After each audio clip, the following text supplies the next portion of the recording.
When I was in China, I had a lot of opportunities to train with high-level martial artists, and a lot of them were older, a lot older than some of them 70s, 80s, and we couldn't even keep up with them during the day. They were so healthy and so strong, and they were all maybe a little bit chubby, but like very healthy and very strong, and I liked that. So I knew there was something going on there. Then through what I observed with you going through your practice and the way you worked with the sacrum and the tailbone, I started to see these areas in the Tai Chi. There was these certain points that you worked with pretty much exactly the same way. But maybe with the Tai Chi, they would want you to be able to demonstrate it with using the strength. Yeah. So the masters would demonstrate this effortless like strength that you couldn't believe they had for their age.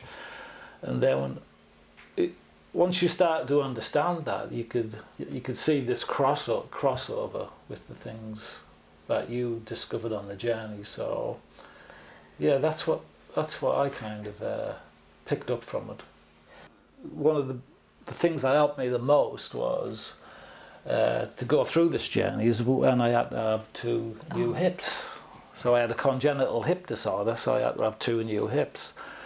And when I had 2 new hips, there was something that was really interesting I found. I found that my hips are really loose, but my back's tight. And it gets you scratching your head and you think, if your limbs are really loose, why does your back hurt? And then I started to understand this idea of hyperextension, where you can have someone who's flexible, maybe like a dancer, but they still have back pain. So what happens with the limbs, when you have a hip operation, they dislocate the leg to do the operation, then your ligaments are basically too wobbly. So if you're doing stretching, you get your ligaments stretch, but nothing happens in the back. So then I had to go through this whole journey again of going back through my Tai Chi, each exercise, bringing everything back into the body, bringing the strength back into the body to then get the opening. So that was a real valuable tool to have, to actually have something yourself that you have to sort out. When I was going through this process, I got really interested in bodywork, all different kinds of bodywork, and I would think about things like shiatsu, is it, where they do all the joint circle, yeah. And then I'd think about bone setting and chiropractic and myofascia, then really. myofascia. And I started really getting interested in that, and then started studying the Tai Chi classics, and they would talk about this. There's a piece of theory in there that's called the separation of muscle, skin and bone.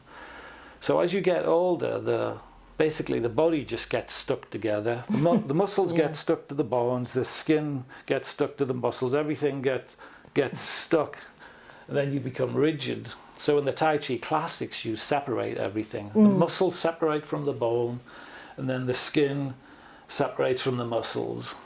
So you do this through precise alignments and using correct spirals in the body, and also the shapes in like Chinese Kung Fu, internal Kung Fu like Tai Chi.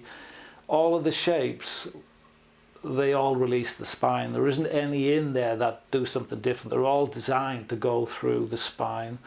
Once you go through the spine, then there's a point where you start to feel the energetic system working. You start to feel the outside space around the body becomes something tangible that works too. Yes.